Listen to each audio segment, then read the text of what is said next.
Hello, my name is Evan Darty, and you are about to watch my presentation on how to shoot a basketball properly. The first thing that you need to worry about is setting your feet about shoulder width apart to make sure that you have good balance.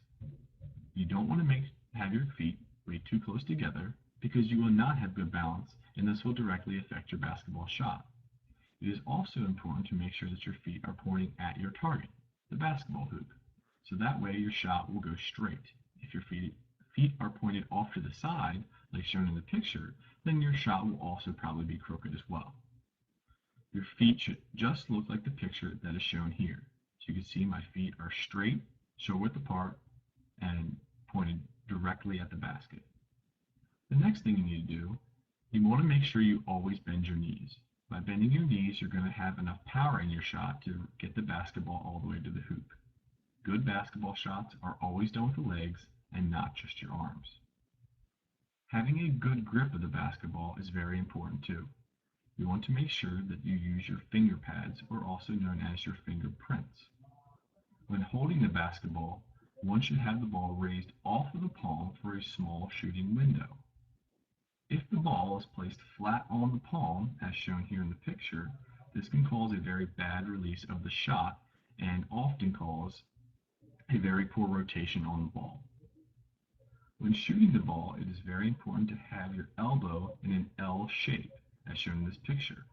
The elbow should also always be pointed at the basket.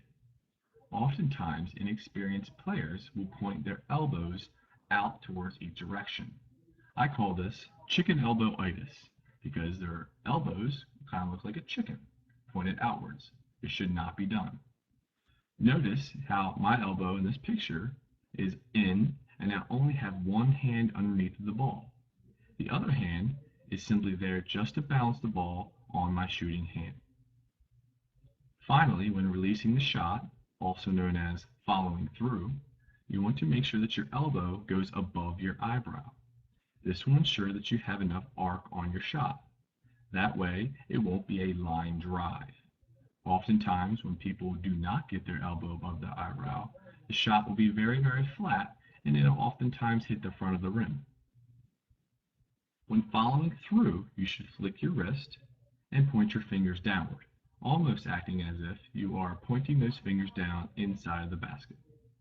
This will provide a very smooth backspin on the ball, which really helps a basketball go in, especially if it hits some kind of part of the rim. I really hope that you enjoy my presentation on how to properly shoot a basketball, and just remember, practice always makes perfect.